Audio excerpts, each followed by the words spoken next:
అది లోకంలో ఇంకోటి ఉంటుందా? ఏ ఆనందమైనా ఇంతకన్నా గొప్పదా?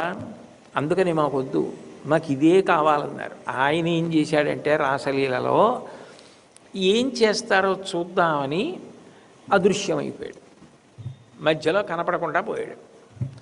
వీళ్ళు ఎంత ఉన్మత్త స్థితిని పొందారంటే భగవద్ దర్శనం కోసమని ఎవరో అక్కడ కనపడ్డ మనుష్యుల్ని అడగడం కాదు, మొక్కల్ని కూడా వెళ్ళి అడిగారు. నల్లనివాడు పద్మనయనంబులవాడు కృపారసమ్ముపై చల్లెడువాడు మౌళి పరిసత్విత పింఛమువాడు నవ్వు రాజిల్లెడి మోమువాడొకడు మీ పొదల చాటున లేడు కదమ్మ చెప్పరే. ఆఖరికి మొక్కల దగ్గరికి వెళ్ళి మొక్కలను అడిగారు, తీగలను అడిగారు, చెట్లను అడిగారు. దీన్ని అడగడమా దీన్ని అడగకపోవడమా అని ఏమీ లేదు.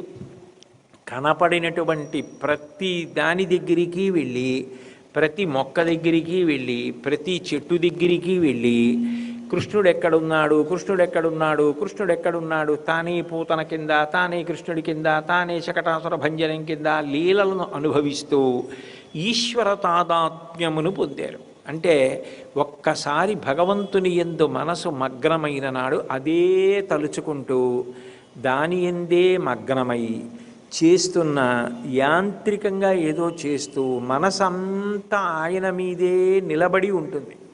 అటువంటి గొప్ప స్థితిని పొందిన నాడు వాళ్ళందరూ ఏం చేశారు అంటే, ఇది చెట్లు కదా, ఇవి తీగలు కదా, వీటిని అడగడం ఏమిటి అని వాళ్ళు అనుకోలేదు. ఘనసార కానవే ఘనసార శోభితు బంధూక కానవే బంధుమిత్రు చందన కానవే అని వాళ్ళు ఆ మన్మథ కానవే మన్మథాకారుని వంశంబ కానవే వంశధరుని చందన కానవే చందన సీతలు కువలవృక్షయ కానవే కువలయేషు ఇంద్రభూజను కానవే ఇంద్రవిభవు ప్రియక పాదవ కానవే ప్రియ విహారు కువల వృక్షయ కానవే కువలయేషు అనుచు కృష్ణుని పలికిరయ్యబ్జముఖులు పున్నాగ కానవే పున్నాగ వందితు తిలకంబ కానవే తిలక నిటలు.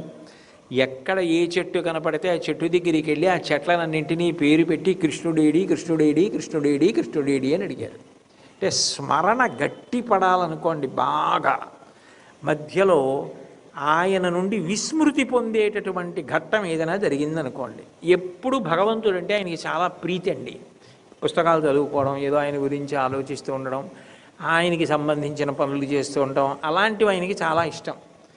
ఏ కారణం చేతనైనా అట్లా చెయ్యడానికి విఘాతం ఏర్పడి ఆయన దృష్టి ఇతర విషయాల మీద పెట్టవలసి వచ్చిందనుకోండి, ఆయనకి ఎక్కడి నుంచి వచ్చిందిరా నీకు ఈ దిక్కుమాలిన స్థితి, ఈ అల్లరి ఏమిటి, ఈ పనులు ఏమిటి, ఈ గొడవ ఏమిటి, గోదావరి ఏమిటి, ఎప్పటికి పూర్తి అయిపోతుంది, ఎప్పుడు మళ్ళీ ప్రశాంతంగా నేను చదువుకుంటాను, హాయిగా ఆయన గురించి స్మరిస్తాను అని ఆర్తి పొందుతాను.